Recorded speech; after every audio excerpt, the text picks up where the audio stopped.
Here's a conversation I think every leader needs to hear. Is it okay if I don't know the answer? When you're vulnerable in the right way, people around you open up as well. They become vulnerable. It becomes real. Listen to 3 senior leaders really get honest about what happens when you need to make the call, but you don't have all the answers. The CIO of Tiger Brands, the MD of Rand Capital Coffee running Starbucks South Africa, and the head of HR at Pernod Ricard Africa. For me, my compass has always been the why. The only way out of a wrong decision is honesty. 3 leaders, and the kind of honesty that you rarely hear from people at this level. It's your colleague, your friend, that's in ICU on a ventilator. I went for counselling. They'll overcommit themselves and eventually they break. Leadership holds no title. It holds identity. I think it's balancing transparency with honesty. Not everyone can hold the information. Making decisions under high pressure, high emotional states isn't easy, and it's not always for the best. This episode is called Deciding When You Don't Know. The challenges are still there. The fears are still there, but the difference is my mindset. We're all just winging it. Welcome to Leading Awake. I'm Gilan Gork. I want you to think about the last time you had to make a significant decision and you didn't have enough information. Maybe you were looking around the room and everyone was looking at you, waiting. And part of you was thinking, I should know this. I should have the answer, but you didn't. And you had to do something anyway. That's what this episode is about.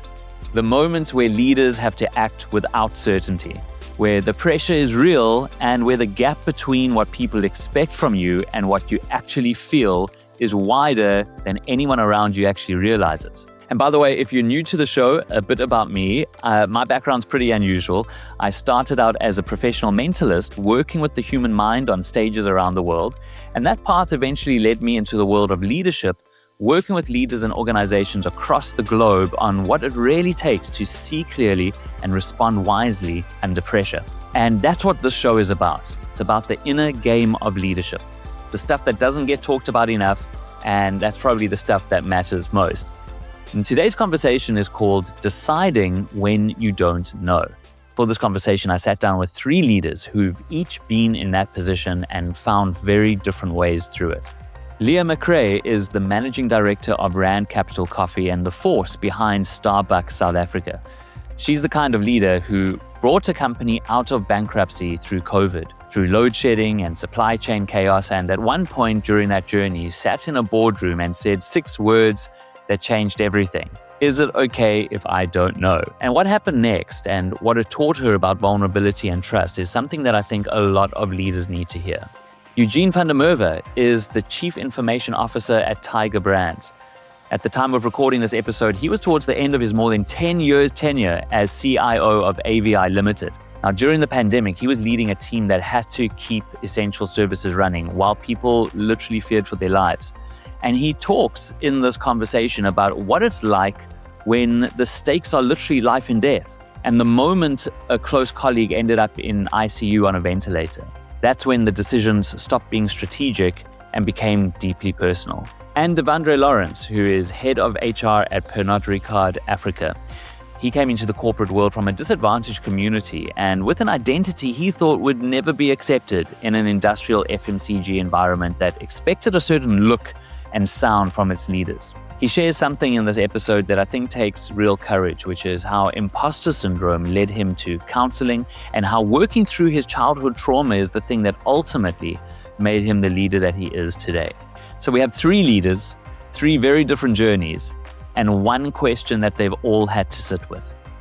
What do you do when you're supposed to have the answers and you don't? Now, before we jump in, a quick word about my peak practice program. There's a formula I keep coming back to, that performance equals potential minus interference. Now, for most experienced leaders, their most important leadership development is not about needing more skills. It's about clearing the inner interference that shows up when you're under pressure. And that's what the peak practice helps leaders to do. If that sounds interesting to you, you can learn more at peakawake.com. And for now, let's get into the discussion. Welcome, everyone. There is a question that I ask all the leaders who are participating in these Leading Awake roundtables. And your answer doesn't have to be within the main theme of today's discussion. But is there one belief related to leadership or maybe culture that you've changed your mind about, either recently or maybe over the course of your career? For me, the big thing is, having a certain look and feel about leadership. I think growing up, we often have mentors and coaches that have led us and have shown and paved the way. And there's a piece of imposter syndrome. You kind of have a set picture of what leadership should be. And what I've come to learn is that it's so different from what I thought. We are all uniquely built and authentically ourselves, that influences how we lead and how we show up. And leadership looks different. But how we own that, how we identify that, and how we emanate the behaviors are uniquely ours. And I think that's special about leadership. I think humility plays a big part in that. We're not where we are without those around us. Somebody gave you an opportunity at some stage, you kind of build from there, you build your own brand, you build your own unique style of management. There isn't a right or wrong necessarily in that. It's playing to your strengths, being authentic in who you are and what you want to portray. So the humility and just accepting that it's not all about you. It's the people around you, the leaders that allowed you to grow and mentor you and coach you through that process. That's one of the biggest lessons I've learned over the last couple of years. Well, I feel like I'm stealing what Eugene was saying, but it's exactly what I was going to say, is that I realized through the years that I didn't have to know it all. Exactly that sinking ship. I have to take control. I have to save. I have to fix the broken wings. But it's actually the people that allow around you that actually want to be part of the solution.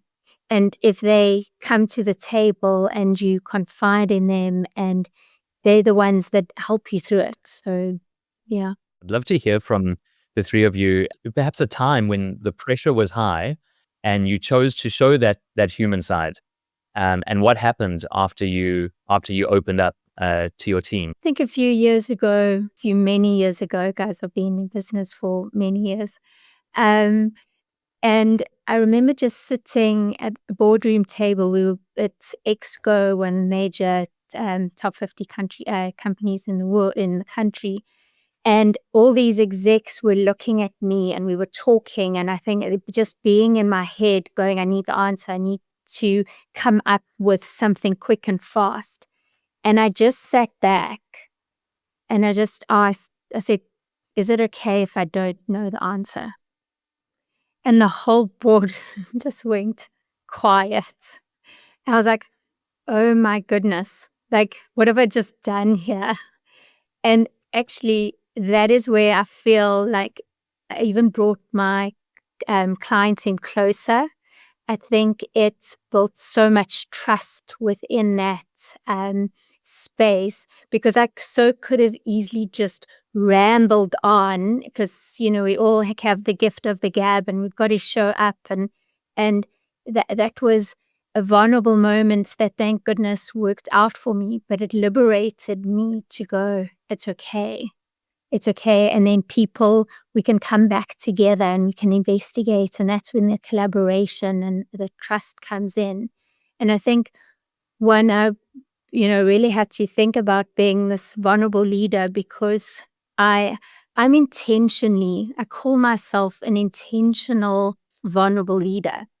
And I work within my feminine space. Hopefully it's my healthy feminine space, and that doesn't come with any gender. So we all have this feminine and masculine energy and how we show up.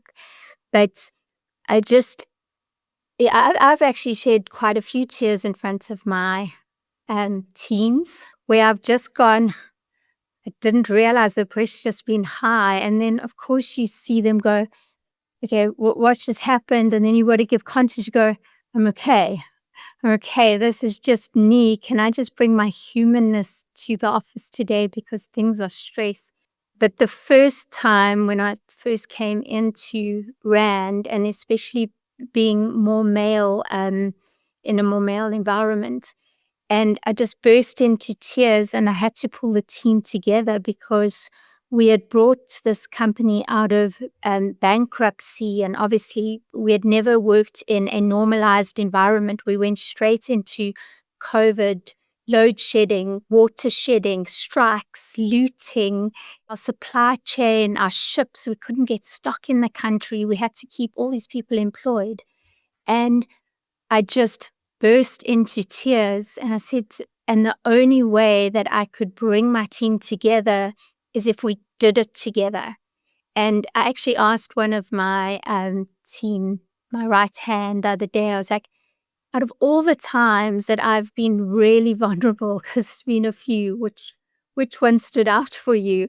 And I really was expecting the answer to be, that one where you went tilt, and then actually what he said to me is, when you called us together and you said, guys, we don't know how we're going to get through the rest of the month. And it's not that there's no money in the bank account to pay salaries, but it's how do we can get through this month, but how do we get through the next few months, because we can't eat today and then or feast today and then there's famine tomorrow. And he said that was one of the most profound times of his career, just seeing me really just be honest, because I think so many employees think that there's this ivory tower, and I can tell you it doesn't exist. And quite a few years ago, even with one of my creative writers, I wanted to write a book on this fallacy of this ivory tower, because I had seen big, strong men close the doors and actually collapse. So you arrive and you say your speech and you're rah-rah, and in the background you have many retrenchments coming up. I mean, I went through a space where there were so many retrenchments after 2008, and I saw so many execs close the doors and they were literally on their knees, and employees go, well, it's okay for them. They get the paycheck, and yet it isn't. So it's that balance of, how do you be a strong leader to make people feel like you're in control so that they feel like this ship's not sinking? And then just being honest. I'd love to know, Eugene and Devandre, what is an experience that you've had around opening up and showing your human side, and how did that turn out? I guess there's something there that Leah mentioned, and it's when you're vulnerable in the right way, the people around you open up as well, and they become vulnerable, and it becomes real.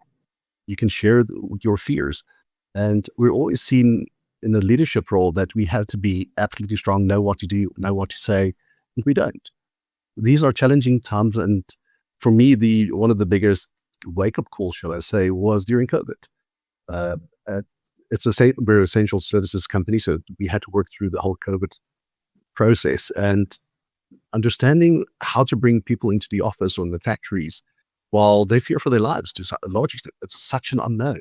How long are we going to be in this process? How long is this lockdown going to last? There's no management manual that gives you insights as to what do you do in a worldwide crisis of this scale, and how do you manage fear when you yourself fear for some of these aspects. And just sitting around the table one morning with the senior leadership team, and just acknowledging that I don't have the answers, I don't know what to do, because asking people to come in and do what we need to do to provide food out there has an implication of death in some cases, and it has risk associated to it. So where's the humility? Where's the reality in some of these decisions? And there isn't a clear answer in that. You have to navigate it as best you can, but those things are real scenarios where anxiety runs high. You don't have a clear guidance, and you kind of bounce off each other to understand what is the best, although nobody really knows. These are people's lives at stake, their families' lives at stake. And it's a real thing that you got to deal with, and it's an emotional thing.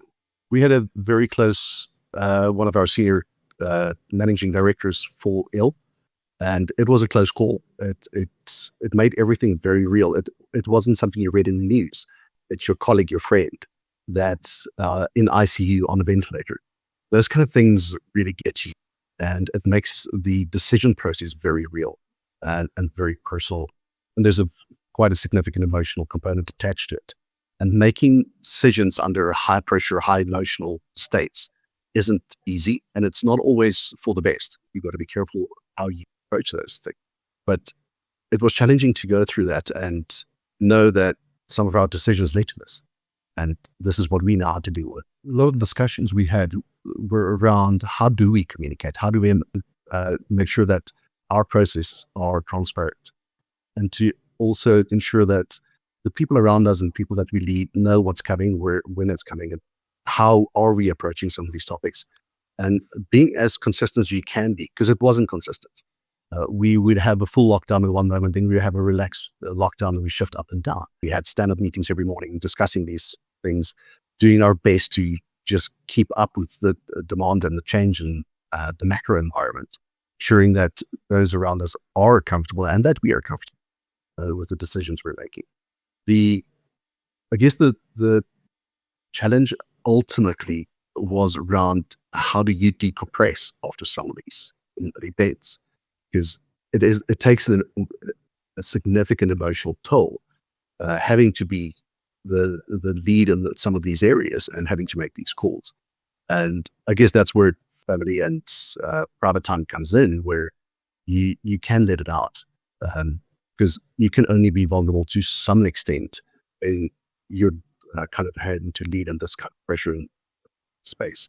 But that became a priority, is how do we decompress from these events? We had very close colleagues pass away during the pandemic. And those things hit hard. It was consistent, it was relentless, and it takes a toll no matter how you look at it. It's not something you'll ever forget. Thanks for that. Devandre, what's your experience been? Yeah, I think I share the same sentiments as my colleagues, but for me, the biggest thing is, and something that I hold true to my belief, is that leadership holds no title.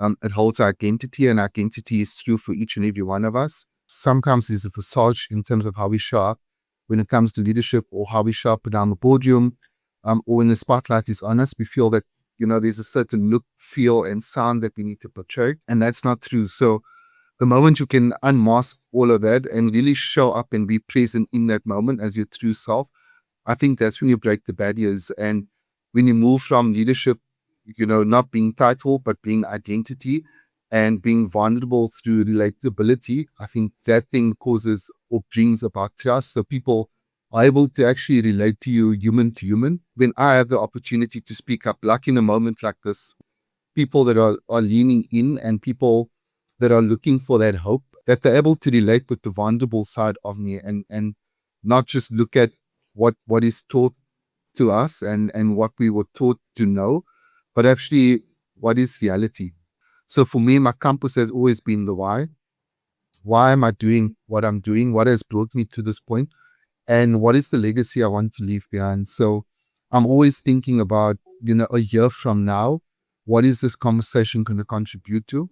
And how do I show up as a better version of myself today that myself tomorrow would be proud of? Through mentorship, through coaching, is where you see there's someone else that has gone through a similar experience, to share, I've been there as well. I've stumbled, I've made mistakes, I've sat and I've doubted myself, and there is no endpoint to the destination. It's a continuous journey. Every day I wake up, the challenges are still there, the fears are still there, but the difference is my mindset. I'm in a space now where I'm willing to tackle the fears, and I'm willing to take it on because I've got the tools to help me, and I understand what my why is.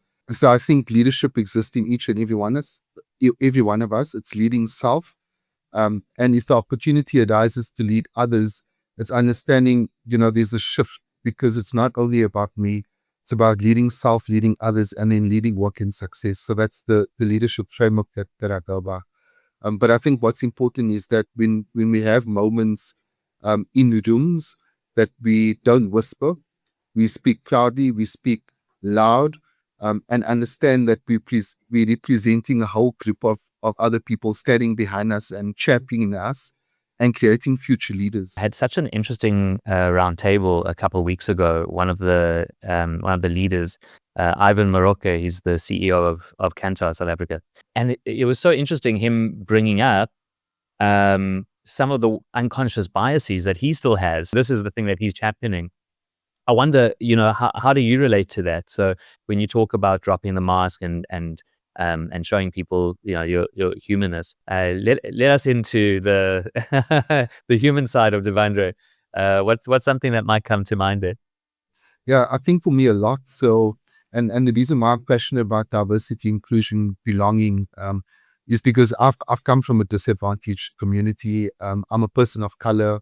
I'm gay. I'm part of the LGBTIQ community. So coming into the workplace and starting in the FMCG industry was tough. So there was a persona that was expected that I needed to portray. Being in HR came with its own challenges as well. We were known as regulators of policy, of process. There was a position that we needed to uphold, and it wasn't as evolved as what it is today. So for me, growing up in the industry was tough. I worked in, like I said, the FMCG. It was 24/7 operation, quite industrial, and I felt that I needed to show up in a certain way, and that deterred me from really leaning in and zoning into the leader that I was becoming. And I think that's where a lot of my imposter syndrome developed, where I had a lot of doubt around my own identity because it was in comparison to everyone else around me. And so for me, diversity and inclusion is very close to my heart because we all have something special and unique. We are all uniquely designed. And that is a gift to the workplace. So the fact that we need to conform and we need to be yes men is something that I contest. I've met a lot of challenges, and I've also needed to go through discovery of myself and understand who I was. And a lot of the employee assistance programs through our workplace supported me with that. So I went for counselling. I understood what my childhood traumas were, what are my triggers, what did I go through that has led me to my thinking patterns, to my habits, to my characteristics, and how do I unlearn and reshape all of that, given the knowledge that I have now and the experience that I have now. And it took a community to get me here. It took me, strong mentors that were authentic themselves, that have helped me and held my hand as I progressed over the years. And my why today and why I'm in the HR space is that I can afford the same opportunity to others. So the first thing I do when I get in the office, I set up my desk and I do my walkabout. So it's the coffee conversations, it's the casual chats. There's no persona. It's the house, it's the South African way. It's the hater. And it's saying, how are you truly doing? And for me, the genuine connection is what sets us aside and what ignites employees on that Sunday night coming to the office on a Monday morning, because that one conversation could have potentially changed their outlook, their perspective, their perception of their life, and could recause them in terms of what their hopes and aspirations and their vision is. So it doesn't have to be something extravagant, but it's really a genuine care and connection for each other that makes us all feel that we belong and that we can truly show up in our best way, regardless of, our own bias and our own traumas that have impacted where we are today. And where that leads to is a level of self-awareness. So the more you become accustomed with your traumas, your triggers, and your bias, the more you can catch yourself in that moment. So because you're very self-aware, so you're like, actually, I'm doing that again. And opposed to responding, you're being proactive and you're in control of how you respond. So you're not a victim of your circumstance, but you curate the reality that you want to design. And I think that is something special. And, Leah spoke to this early on, but it's consistency. So how do we then consistently show up that way? And there are going to be days that we're not our best selves, right? There's going to be days that circumstances have controlled our emotion, and because there's a genuine care and passion for what we do, or we're just vulnerable. And the question is, it's identifying that I wasn't the best version of myself today, but keeping to the aspiration that tomorrow I will continue being a better version than what I was yesterday. And I think the consistency over time allows you to keep your authenticity. It's the discomfort every moment, because we evolve as humans. So who I am today is not who I will be tomorrow and who I was yesterday. And it's acknowledging that, right? And saying, actually, I'm okay being uncomfortable because I know tomorrow will be a different experience. And if I embrace that experience, the discomfort will yield authenticity. And once we are all authentic as a community, that's when there's a sense of belonging. So for me, it's not a diversity program. It's a personal touch, and it's the element of humanity and unmasking and understanding that it's evolution over time. It's not overnight. I identify with so much of what you said there, and for different reasons. We have our different upbringings, and I must say there's the topics that are close to me is belonging, loneliness, and also people's anxiety, death by suicide, and that all comes from a space of, when I grew up, I was so loved, but I came from a divorced family. And for me, that was, I was embarrassed about that. And I always felt like I had people looking at me and judging me. So I then came into the workplace with those childhood traumas, and actually why I never worked for a corporate and why I started my own businesses from a very young age, because I didn't know where I belonged. And don't get me wrong, I definitely had a great family, but I created those avatars of myself. And then having depression as a teenager, and then coming into business, and when you're a leader and a boss, it is lonely, because this is where you need to know all the decisions, you need to show up all the time. So you want to be your authentic self, but then you have to, put on the mask to be brave for everyone else. And I think just being human in itself is quite exhausting, because no doubt this podcast is going to go out and so many people have an opinion, and everyone's going to go, oh, she spoke about feminine and masculine energy in the workplace, and she spoke about depression. Oh my goodness, she must be falling apart.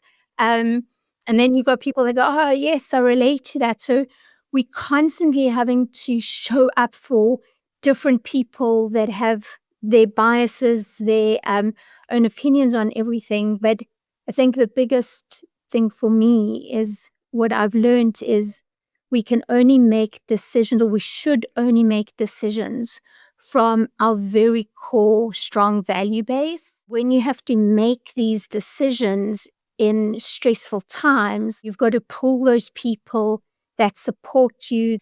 I think at the core, if you know that you have the values and you can trust each other and trust yourself, that is the way you make these best decisions. Because we come into the workplace, and I'm 50 next year, and I believe we all need a coach. And I've been in counselling since I was 19, and if you think you're growing and you're developing, and just when you feel like you've got it, there's something new. I remember thinking at 33, I was like, I've arrived.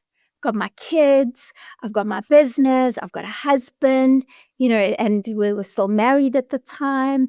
And I was like, I'm now, as of this morning going, what happened to that 33-year-old? So I thought we did all this work. I thought I had all the answers. And then there's just something new. And I say to my kids so often, we're all just winging it. And we do have to be calculated, and we do have to be educated, and we do need the data around it, but we are just all winging it. And no decision is a decision. So someone has to make the decision. And if you make it collectively and you make it collaboratively, then you can, move through it and at least just try. You have to do something. If you're listening to this and something in what these leaders are describing feels familiar, that sense of being the one who's supposed to know while privately wondering whether anyone else at your level feels this way or feels this unsure, I think that it's worth saying that what you're experiencing isn't a weakness, but it's just how pressure does its work on us. When the stakes go up, your perception narrows. And that's just a natural thing that happens. It's not some kind of flaw. It's just what the brain does when it's under load. You start operating from a smaller version of yourself, and you default to what feels safe.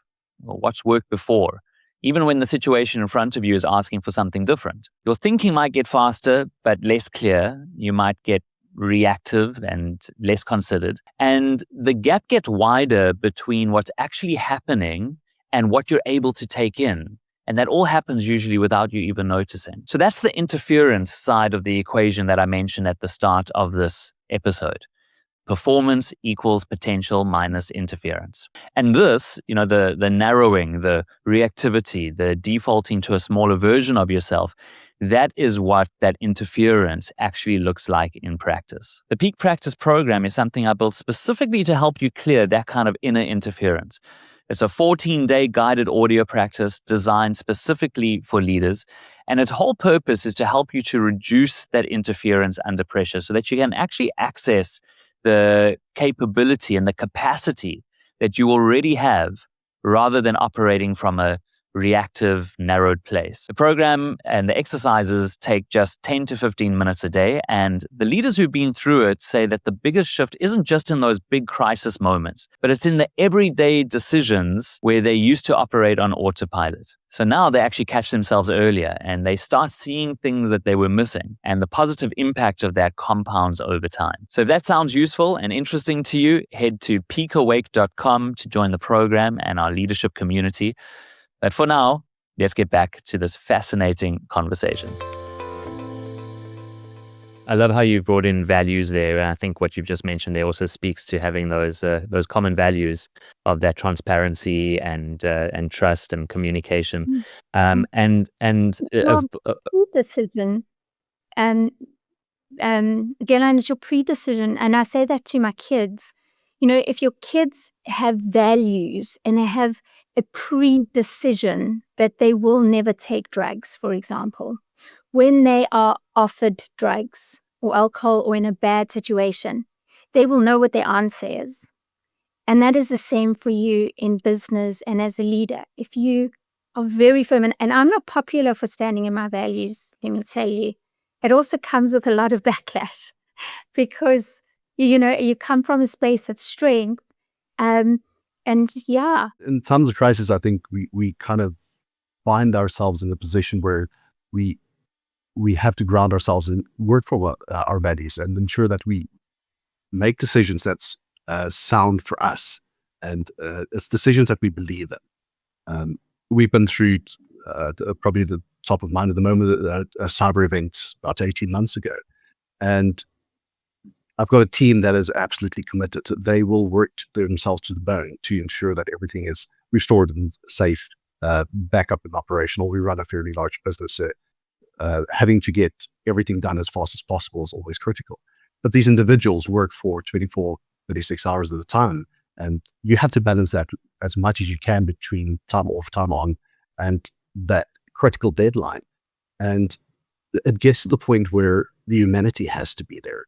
There has to be consideration for the individual themselves as much as they're committed, and they will work as long as you ask them to work and restore whatever they need to restore.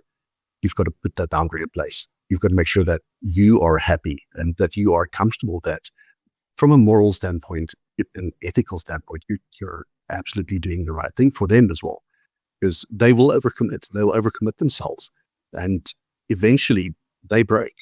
And that's the last thing you want to do. You want that cohesiveness and that belonging to be for the right reasons. There shouldn't be fear. There shouldn't be an aspiration to work for 48 hours nonstop and to achieve something that's almost unachievable. It should be healthy. I speak a lot with leaders around what we call environmental mindset cues. And one of the mindset cues in an organization are the norms that we observe in not just our own team, but in other teams as well.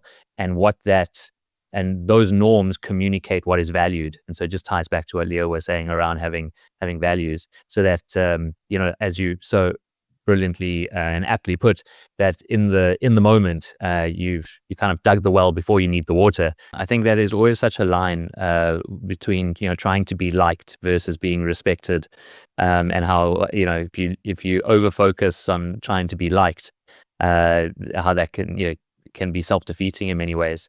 But I think this theme of consistency is coming up. that consistency will develop that respect. Just in the theme of kind of owning a wrong call, because these are also moments where we have the opportunity either to build our trust or to undermine it. What did you do when you realized that you made the wrong call, and how did you rebuild trust with your team? I think with me, I'm coming from a world of production. My first go-to is always just pulling people together. Where I think my strength has been is to pull the team together, and the only way out of a wrong decision is honesty. If you cannot be honest with your team and say, guys, I've messed up here, and I need your help here, I need your support, and I need your collaboration, because in this fog, and I ask my team to keep me honest. I often say, can you just I'm testing my thinking on you. Or this is what I thought, this is what I want to do. Can you please just think, and I really want them to be honest. It creates corridor gossip if you are not honest as a leader, because they see through, am I allowed to say BS?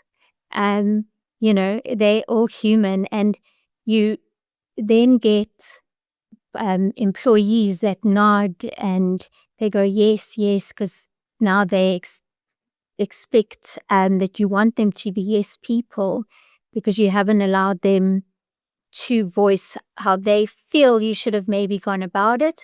Then they're part of the solution, and then you work together. So I think it just brings you closer, and it builds bridges. And if you want a strong culture, you want people to walk out of that meeting going, wow, that was brave. Like, she really owned it. And she heard us, and now we can make a difference. And all of a sudden, the problem turns into a solution, and they amplify it. All of a sudden, everyone's behind you, and they're working with you, and they just, that is really culture and trust. Otherwise, they will talk about you behind your back and go, whatever. And they'll be sluggish in helping you find a solution. They're not going to go the extra mile. They'll be like, she couldn't even just be honest with us, so why should we back her? I think it's balancing transparency with honesty. So I think the transparency in saying, this is where we are. This is where we need to be. And where I say the honesty comes in is that not everyone can hold the information. It puts them into, if it's a real crisis, it can put them into a freeze or flight. And so I think it's discretion that also is like aligned with discernment, is understanding your crowd. And again, then it comes down to knowing who your team is, who you surround yourself with, because if you know that, and if your team is close enough to you, you do actually read your crowd a lot easier, and the conversation flows. But if you feel like you're constantly surrounded by strangers in your own business, I think that's more where a leader would be tripped up. Because if you constantly have those honest conversations, or constantly have the transparency, those conversations are a lot easier. And my leadership style is the balance of these opposites. So you want your team to know that she will have a candid conversation with you. And it's sometimes going to be tough, and it's not going to feel comfortable. But it was a two-way conversation, which is also sometimes difficult for your staff, your partners. But it doesn't have to be in right or wrong, and I don't have to be right for you to be wrong. So everything is about building relationships. I think the relationship that you have with your partner, obviously you have a more intimate relationship with your home, your family, but at work you have a different type of intimate relationship with the people you surround yourself with. And it's about having that strength and vulnerability. It's about the candor with respect. You shouldn't be in a room full of strangers when you are making these hard decisions. And that's, I suppose it comes down to how self-reflective a leader is. How do they really lead? Do they have relationships, or do they have strangers around them? Don't share, oh goodness, guys, there's no ways to pay salaries tomorrow. As a leader, you've got to go find the salaries, and you just have to just lose sleep by yourself. That's where the loneliness comes in. There's an important component there. And that as senior leaders, we can't always share all that information. There are components that are confidential and for very valid reasons. And to your point, the building that trust with your team and having them trust in your decision-making processes is a big component of that. Share and be transparent as much as you can be, not necessarily compromising the confidentiality of some of the stuff that we have to deal with on a day-to-day basis. Some of it being personal to other individuals or business, those things are difficult, and it's a fine balance, and it's discretion. It's not always easy. The closer you are to your team, the easier it does become, and the ability to communicate that just becomes so much cleaner in the process. And I mean, just from a personal aspect, owning a bad decision or a challenging decision, I tend to believe in the good of people. I believe people want to be the best they can be. And having a challenging individual, I always lean towards seeing what I can do to make it better or get them to improve, coach, mentoring, working with them. And in some cases, those individuals aren't there. It's not their journey, not their place at that point in time to want to develop or maybe reflect on behaviors. And in the past, I might have hung on too long, and it's damaged the team.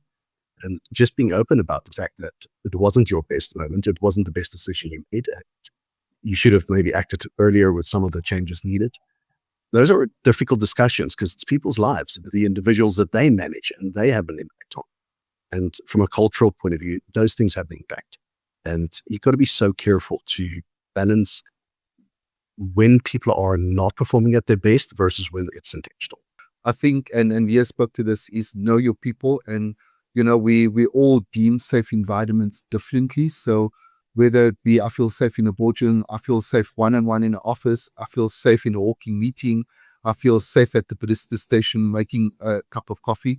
I think understand what environment creates psychological safety so that you can have an open and honest conversation. And that's when you truly get the most out of that employee and you're able to make clear decisions as well. So for me, it's understanding, be conscious of the environment, but also destigmatize the labeling of mistake, because often mistake comes with consequence management, and there's a negative kind of impact and stereotype down a mistake itself. So for me, I always look at how do I support. Yeah, I was just saying, know your people, and you know, it's okay to ask what environment do you feel safe to have a difficult conversation, and that could be unique to each and every employee.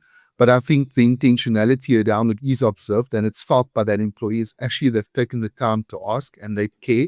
So that creates a psychological safety where they're more prone to opening up and having the difficult conversation. And then I think it's destigmatizing the labeling around mistakes because there's a negative connotation with that. And so rephrasing it and saying, you know, shared responsibility. We are in this together, and it's creating that affirmation that, you know, it takes collective effort. So what support do you need from me to make this a success? And I think it's step changing that conversation that then it gives a surety that I'm not alone, I'm not on an island, and I've got the support and I can lean on, which then opens for cross collaboration. Know your people and the environment that gives them psychological safety. That then opens up communication and honest feedback. And then you can, you know, make clear decisions in terms of what needs to happen next without all the negative connotation and the stigma. and the labeling that comes with the mistake. I want to do like a rapid fire, like a 30-second answer each on a question that I ask all leaders. What is the one thing? It could be a habit, it could be a mindset, an approach to something, anything that has most improved your leadership effectiveness. Listening to understand. Great. Definitely. For me, it's always been know your why and keep true to it.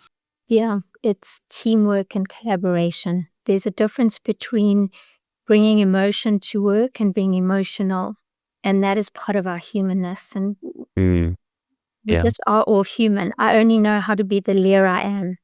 And that also has to be good enough for others and myself. And I think trust yourself as a leader. When self-doubt is trust yourself, because we've seen more and done more than we've realized. And it's that instinct that sometimes gets us through. Yeah. Well said. Well said. Got to be careful of that internal dialogue. Yeah. You know, what stays with me from this conversation is something that all three of our guests circled back to in different ways. The idea that you don't have to have all the answers to be a good leader. And you just have to be honest about it. Leah asked a boardroom full of senior executives, is it okay if I don't know? And it turned out to be one of the most trust-building moments of her career. Eugene admitted to his team that he didn't have a playbook for leading through a pandemic where people's lives were at stake. And Devandre went to counselling, not because he was failing, but because he wanted to understand what was actually underneath the persona that he'd been presenting. And I think that there's something in that for any leader who's listening to this. The pressure to appear certain, to always have the answer is real. But it turns out that the moments where you drop that act are actually the moments where real leadership begins. Now, one of the things that I'm building with this show is a space where leaders can actually talk to each other about this kind of stuff that usually stays behind closed doors. So if something from this episode stuck with you, I'd really love to hear it. Drop a comment. Let me know what's landed. Let me know if there was a moment where you thought, I've been there too, or a question that you would want us to explore in a future conversation. And while you're there in the comments, have a look at what other listeners are saying and reply to another leader. Share your own experience, because one of the things that came through clearly today is how much leaders really need to hear that they're not alone in this. And so the comment section here is a space where we can develop that community and connection, and where all of these conversations can happen. If you could please subscribe or follow the show and leave a rating wherever you're listening, that helps more people to find these conversations. And of course, we're always listening to your input. It really does help shape what comes next. I mentioned the peak practice at the start of the episode. And if you're curious, here's why it connects to what we heard today.